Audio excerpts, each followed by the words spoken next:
X-Fly class, nag-exceed na naman sa M-Fly kaninang madaling araw, pero epekto nito sa mundo ay panandalian lamang. Patuloy na maalinsangan, dulot pa rin ng matinding istalis kasabay ng dry na mainit na temperatura sa buong bahagi ng bansa, iiral pa rin ngayong araw. At yung monthly seasonal cycle para sa pandaigdigang temperatura, alamin.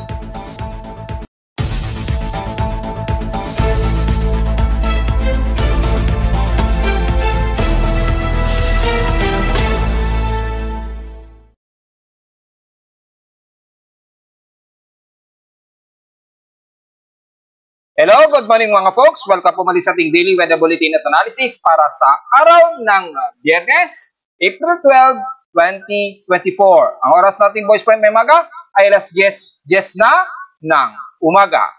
Manatili pa rin ang ating matinding istalis na magdudulpo ng humid na at dry na panahon na iiral pa rin sa iba't ibang bahagi pa rin sa malalaking bahagi ng bansa, kabilang na ang Metro Manila. And so far ay magiging partly cloudy ang ilang bahagi dyan sa may bandang Eastern Visayas at bandang Bicol region, although maninipis lamang ito, at asahan pa rin ang mga ilang kalat-kalatan ng mga light rain showers, especially sa hapon kapag nag-condensate po ang temperatura. Sa ating current conditions, overcast, glory, klaro at few clouds pa rin ang umiiral sa atin, lalo na dito sa Metro Manila, base sa aking weather station feed. Kaya asahan din sa ating 3-day forecast or storm prediction na manatiling partially cloudy ang magiging 3 araw natin. Pero this coming weekend, especially sa Sabado at Linggo daw, ay may mga chance pa rin daw na mga ilang isolated rain showers, which is aalamin po natin yan. Sa lowest temperature na nitala na aking weather station, kaninang 4:34 AM, nakapagtala kami ng lowest of 27.5 degrees Celsius. Kahapon ay nakapagtala kami ng napakamalisangang temperatura na umabot ng 35.4 degrees Celsius. Kahapon ito ng tanghaling tapat at 12:31 PM. Pero pagdating sa heat index, grabe pa rin ang napakataas na heat index sa amin sa Caloocan. Umabot pa rin ng 45.9 degrees Celsius. Ang grabing heat index. Pero kung itatabi natin sa mga heat indexes ni Pag-asa since kahapon, ay pumapangalawa po ang Dagupan sa Pangasinan na nasa 44 degrees Celsius ang kanilang heat index, at sumunod na ang Katarman Northern Samar na nasa 43 degrees Celsius, and the rest na puro tagpo 42 degrees Celsius na lamang ay ang bahagi sa La Union, sa Bacnulan, La Union, Aborlan sa Palawan, diyan kasama ang Masbate at Cotabato City sa Maguindanao. Samantala sa ating page extremes in past 24 hours, nangunguna pa rin sa napakamalisangan ang San Jose, diyan pa rin sa Occidental Mindoro, na nasa 37.6 degrees Celsius ang grabing temperatura sa kanila. So inaasahan na natin na grabe po ang dry spell din sa kanila. At sa lowest temperature, stationary lamang sa Baguio City na nangunguna ulit sa pinakamababa na nasa 17 degrees Celsius ang lowest temperature. Pagdating na Masinloan, ang Borongan Eastern Samar nga, gaya nating forecast kahapon, ay nagkaroon nga sila ng mga pag-ulan na nasa 41 millimeters ang naging total rainfall sa kanila. Well, epekto pa rin yan ng istalis at asahan pa rin yan ngayong araw na makakaranas ng mas maulap na himpapurin at ang mga posibleng kalat-kalat ng mga pag-ulan pa rin, especially sa hapon pag nag-condensate na. Pero ito space weather status at may X-ray box tayo. Naganap naman ito kaninang madaling araw at umabot sa maximum class na M5.4. Kung titingnan natin yung ating synopsises at sa ating alert message, makikitang nag-exceed po siya ng N5 o nag-moderate po. Umabot po sa pinaka-moderate yung pinaka-posibleng radio blackout. At since yung effect nito, umabot nga po sa scale ng RO2, naging moderate ito. So expected na may mga ibang limited radio frequency, especially high-frequency radio communications, na magkakaroon ng interruption ng tatagal ng 5 to 10 minutes. Approximate po yan. Bagamat sa mga forecast ay hindi nakataas yung mataas na radio blackout at 25% lamang, pero naganap nga po ito kaninang madaling araw. Nagsimula ito 12:52 AM na po at nag-maximum ito ng 1:06 AM bilang M5.4. Nag-moderate po ito at nagtapos at 1:11 AM as M1.4. So kung titingnan natin sa ating detailed X-ray flux, yung naging epekto nito, ayan, kung titingnan natin, in 12-hour period ay naging umabot nga po sa M5.11 to maximum M5.47 ang kanyang naging moderate radio blackout. Ayun, 1:06 AM po yan. Oras natin yan sa Pilipinas. Pero panandalian lamang at agad din itong nag-degrade at humina din kaagad. Pero nararamdaman pa rin ang epekto nito dahil siyempre sa variation at epekto pa rin dahil nga bahagyang nakatutok pa rin sa Earth yung mga sunspots. Bagamat itong CAR 3628, bahagyang lihis na po siya, pero yung mga maliliit na sunspots na AR 3634, 3633 at 3335, which is pinakamaliit na sunspot, ay posible pa rin makapag-produce yan ng mga ilang sudden coronal mass ejection. Bagamat hindi naman magkakaroon ng sobrang lala sa solar wind, posibleng umabot lamang hanggang above normal speed na 500 km a second, posible pa rin magkakaroon na epekto ito sa ating magnetosphere. Ayun, nagkakaroon ng fluctuate sa ating magnetosphere, pero hindi naman masyadong kalalaan ang pagtama.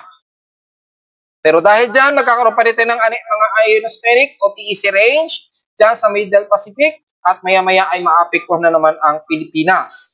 At dahil wala naman tayong geomagnetic field, walang masyadong northern lights na maaninag tayo so far, pero yung expected na solar wind at plasma density ay maaring maramdaman yan kung hindi ngayong araw ay by April 13 o by April 14 po mas mararamdaman ito pag arrive nito sa Earth, yung pinaka-solar wind na may kasamang plasma density.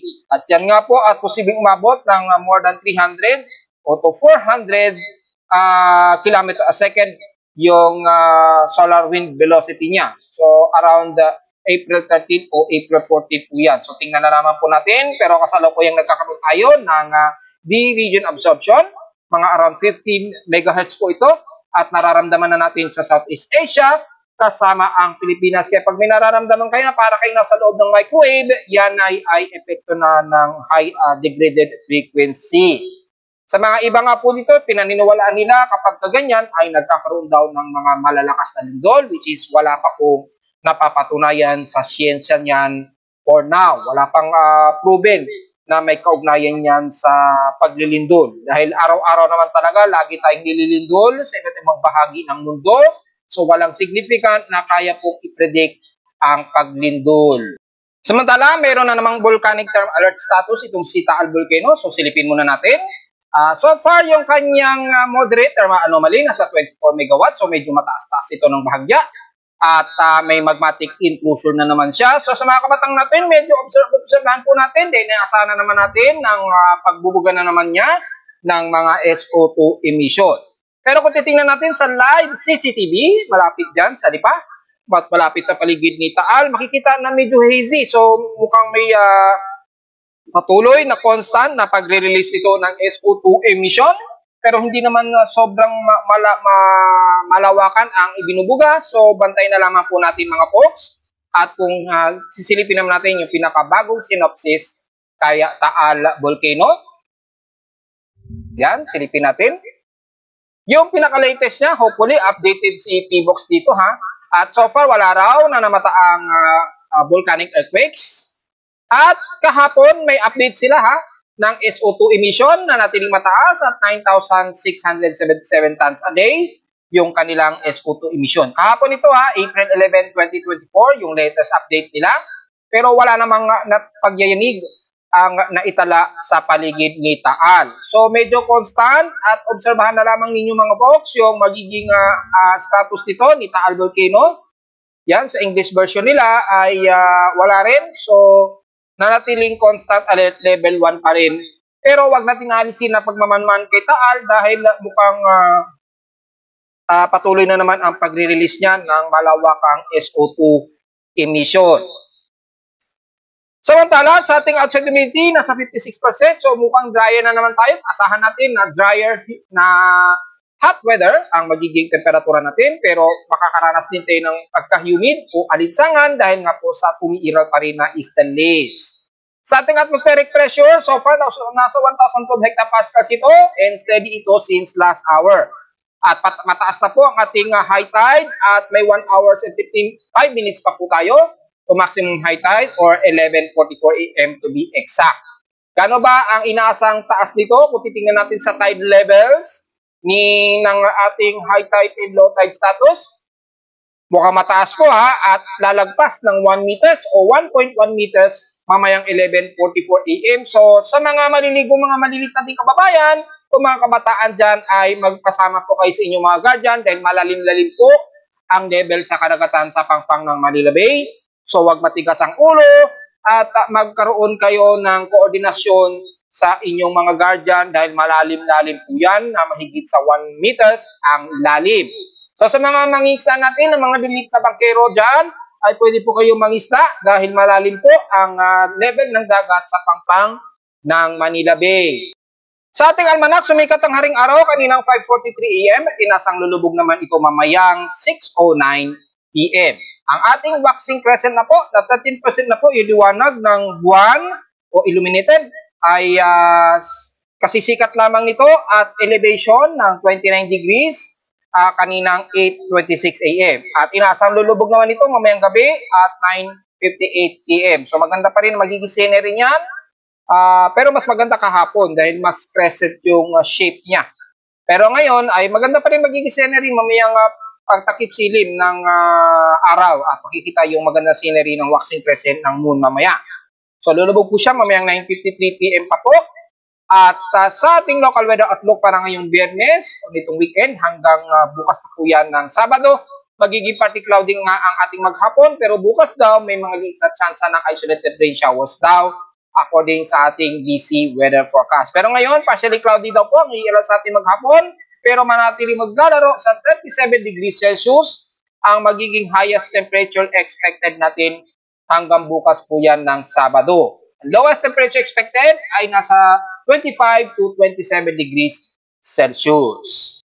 Diretso agad tayo sa ating ginagamit na satellite imagery. Makikita po na medyo may mga kaulapan na umiiral sa ilang bahagi ng Eastern Visayas at bandang Southern Luzon, especially sa may bandang Bicol region, lalo sa may bandang Sorsogon.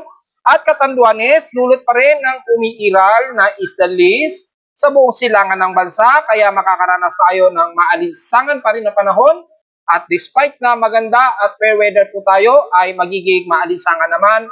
Kaya expected po na maghapon po ito mga folks. So, uminom po ng maraming tubig pa rin at iwasan ang ma-dehydrate. Dahil kasabay po ng pagiging humid ay sumasabay din ang pagiging tuyot ng ating paligid. Dahil nabanggit ko na nga po kanina, bumababa po ng 63 to 64% yung ating outside humidity. Pero nalalabing ng bansa, magiging partly cloudy lamang at mas madalas ay klaro po ang ating himpapawid mula sa bahagi ng Northern Luzon at magiging partly cloudy lamang ilang bahagi ng kaluran ng Northern Luzon, especially sa bandang Cagayan Valley, bandang Isabela at ilang portions ng Kasiguran Aurora, pababa na yan ng Southern Luzon, especially nga po sa may bandang Iriga, Sorsogon, kasama na ang isla ng Catanduanes Island at sa bahagi naman ng Eastern Visayas, sa may bandang Mula, Borongan, Eastern Samar at pababa ng eastern portion ng Leyte na magiging partly cloudy. At magkaroon man ng mga isolated rain showers, typically sa hapon, ay dadalas dyan sa may kalurang bahagi na nabanggit ko po na makakaranas ng mga kaulapan.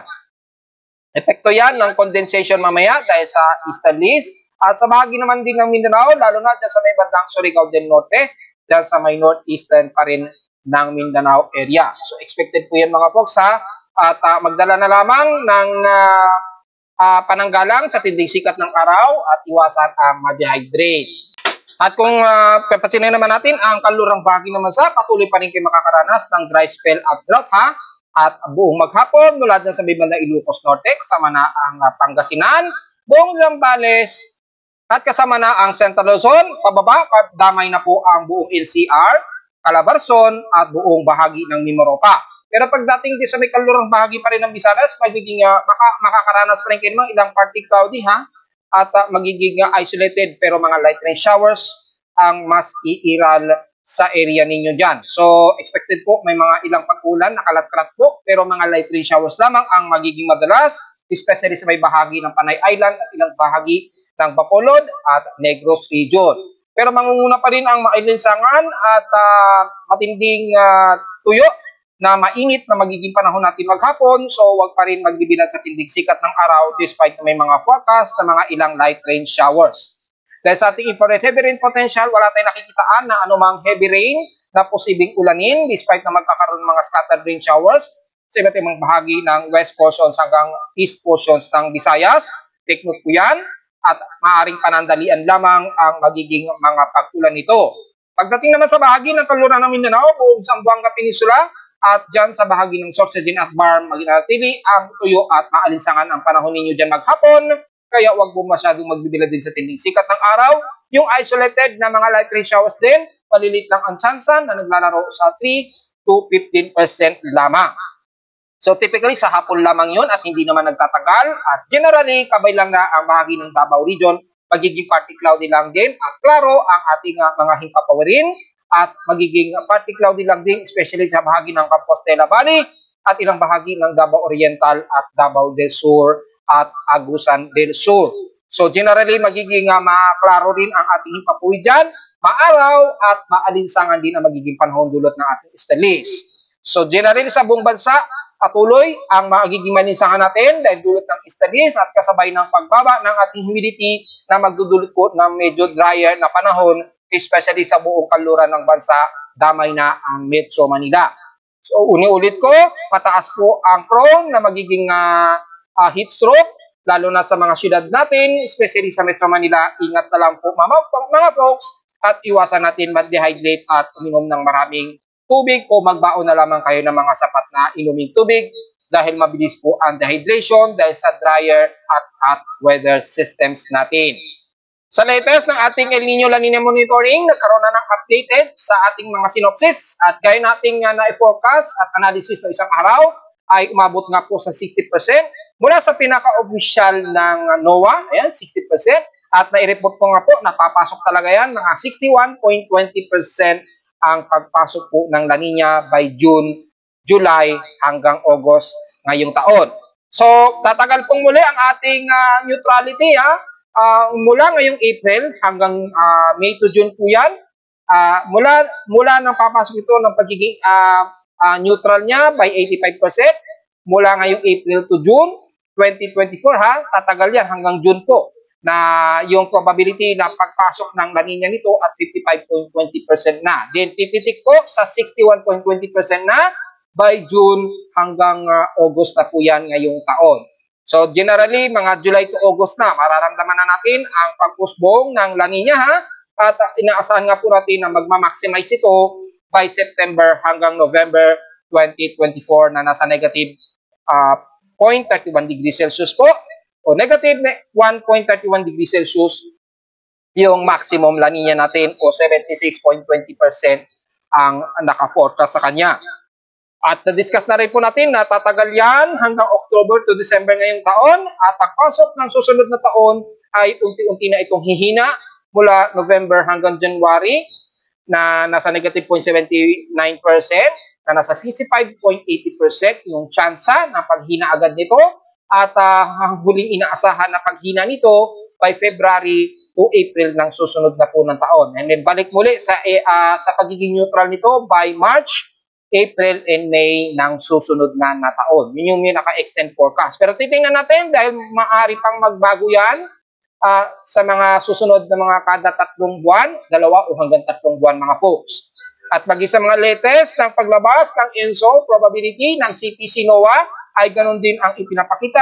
Pagpasok nga po ng June, July hanggang August ay papasok nga po daw sa 60% na pag-usbong ng La Nina. So, tatagal nga po ngayong bandang April hanggang May, June to July ang expected na tatagal nga po ng ating neutral sa karagatan o sea surface temperature natin. Para malaman kung gaano nga po lamig yan ay magiging naglalaro sa 0.19 degrees Celsius hanggang negative 0.26 degrees Celsius po yan, na hindi ipinapakita sa CPC NOAA probabilistic dito. So para malaman ninyo kung gaano yan kababa, habang nasa neutrality tayo, maglalaro po yan sa 0.19 degrees Celsius hanggang negative 0.26 degrees Celsius yan. Ayan o, from 53% o 54% at papasok ng 55.2% papasok na po ng neutrality into La Nina phenomenon. Yan po ang pinakadetalye niyan. So kung gusto malaman ng detalye, nandito po yan sa aking ENSO projections probability. Ang data feed nito ay galing din sa NOAA mismo. Projections probability kasi ito, ibig sabihin, ito yung pinaka-anomaly niya sa karagatan na nami-measure to temperature. Kaya yung probabilistic niya ng kanyang anomaly ay nagbabase sa actual temperature nito sa karagatan. Yan yung mga nakikita. Kaya iba siya sa lumalabas na official probabilistic kasi forecast kasi ito. Ito yung pinaka-actual probabilistic niya na magiging sea surface temperature expected. At yung magiging inaasahan niyang forecast base na rin sa anomaly projection na lumalabas sa sea surface temperature. Automatic na nako-convert yan sa percentage, kaya mas latest at mas updated din ang ating real-time monitoring. At extended pa siya ng April 12 pa. So mas advanced po yung projection forecast nito. At kasi ito, every next month po lumalabas yung pinaka-official nila. Pero at least tayo meron na tayong idea sa magiging forecast projection probability niya bago pa lumabas ang pinaka-official statement ng probabilistic ENSO forecast. Mula nga po yan sa NOAA. So, ganun din ang lumalabas sa mga ibang agencies. Gaya na lamang nito, ganun din ang lumalabas na projection. So, na-discuss na natin ito ng mga nakaraan. Balikan nyo na lamang mga folks yung ating huling report. So, sa synopsis ay magiging transition ng El Nino nga, ENSO neutral, likely from April to June 2024 at 85% at pagpasok ng La Nina development by June to August 2024 at 60% ang tsansa, pero sa ating projection probability ay naglalaro sa 61.20% ang pagpasok ng La Nina. So maliwanag po yan mga po. Sa ulat din doon, so far ay may mga ilang vibrations na nadedetect ng aking seismometer. Mula kahapon, nakapag-detect na tayo ng isang magnitude 5.2 dyan sa may Dolores, Southeast Dolores ng Eastern Samar nga po. And so far, mula kaninang 12 a.m., nakapagtala tayo ng isang magnitude 4.1 dyan pa rin sa Sarangani na naman. So, dyan na naman sa bandang Northern Molucasi na naman. Pero sa atin ay southeast pa rin ito ng Balut Island. Ito po yung Sarangani, so napakalayo niya. Nasa loob siya ng vicinity ng Northern Molucasi, pero sa atin ay itinawag sa southeast ng Balut Island Municipality ng Sarangani, Davao Occidental pa rin ito na magnitude 4.1. So dahil pasok, ay tuturing natin itong kabilang sa loob ng ating teritoryo. Ayon yan sa data PDP box mula kaninang 12 a.m. And so far, after niya na magnitude 4.1, wala man tayong naitala, nakasunod dito. And the rest ay naglalaro lamang sa mga 3, magnitude 3, pababa, yung mga ilang mahihinang paglindol. At hulingan ito sa may bandang Manukan, Zamboanga del Norte na may magnitude 2.9. Naganap ito ngayong 9:03 a.m. po ngayong umaga. So yun po yung huling earthquakes natin. Kung alamin naman natin yung historical earthquakes natin, kung ilan na po ang total na lindol natin ngayong April. Dahil real time po yan at tuloy-tuloy din po ang pagdagdag ng total earthquakes natin ngayong buwan. At makikita natin, nasa 365 na po ang ating total earthquakes. At 340 dito, magnitude 2.0 pataas. 19 dito ay magnitude 4.0 pataas. At 4 na po yung ating magnitude 5.0 pataas. Dahil nga po sa huling na-record natin na paglindol, dyan nga po sa bahagi nga po ng Eastern Samar kahapon. So, ika-4 na po yun na paglindol ngayong buwan ng April 2024. Samantala, ay nanatiling isa ang naitalang paglindol natin na magnitude 6.0, which is ito nga po sa may bandang Northern Molucasi o Balut Island din na magnitude 6.5 at isang magnitude 7 plus na magnitude 7.4, 7.5. Diyan naman sa may Eastern Hualien, Taiwan, na tinawag naman natin sa bahagi ng 334 km northwest ng Itbayat, Batanes. So, yun lamang po ang update natin sa total earthquakes natin for ngayong araw, for the month of April. 2024. Samantala sa ating monthly seasonal cycle, although kahapon ay post ko na po ito sa ating Facebook page, i-recall lang po natin para sa mga sumusubaybay sa YouTube. Makita mo natin yung latest na update for the month of March 2024. Makikita ang mataas pa rin yung grabing global temperature natin o pandaigdigan nating temperatura sa mundo. At nasa negative 0.09 degrees Celsius po ito. Mas mataas ito kumpara last year na 0.13 degrees Celsius po last year na same month.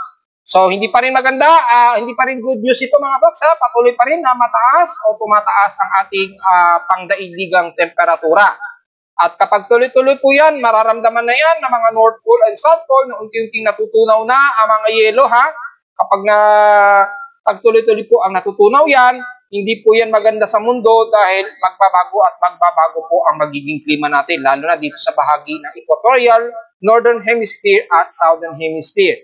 At least hindi tayo nagkukulang ng babala na patuloy po ang pagtaas ng ating global temperature. At kung titingnan natin sa ating monthly global temperature anomaly, base sa mapa, grabe po ang temperatura sa may bahagi ng Northern European region at dyan sa bahagi rin ng bandang China area at bandang Russia at ito ay umaabot sa mahigit 4.0 ang temperatura sa Northern Hemisphere. So medyo hindi maganda po ang resulta at nanatiling tumatuloy ang pagtaas ng ating global temperature mga folks.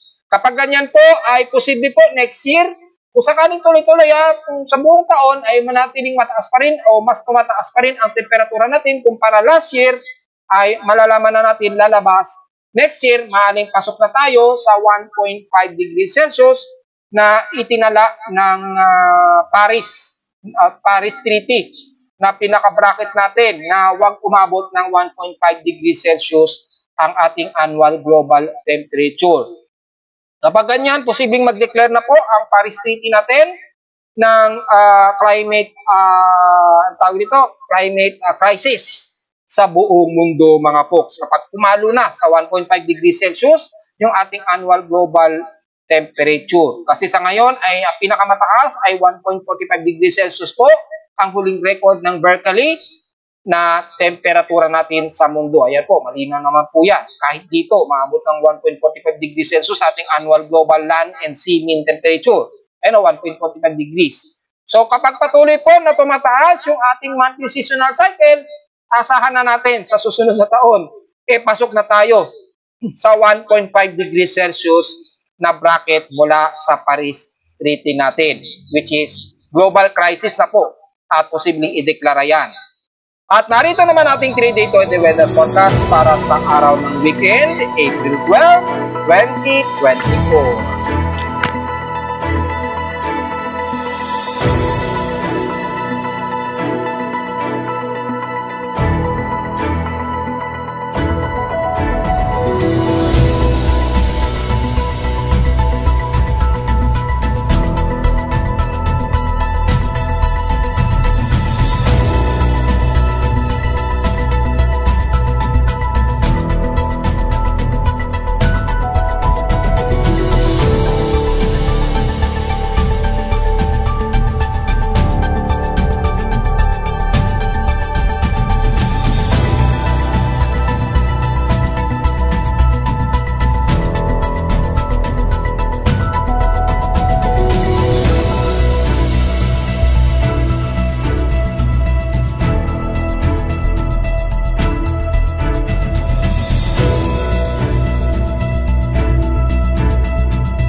hanggang dito na lang po ating daily weather bulletin at analysis para sa araw ng Biyernes, April 12, 2024. Huwag po kalilimutan na mag-like, share, subscribe po sa YouTube channel at visit lamang anytime sa ating website at www.pimoweather.com para sa ibang detalye na gusto niyo malaman, hindi natin nabanggit ngayong umaga.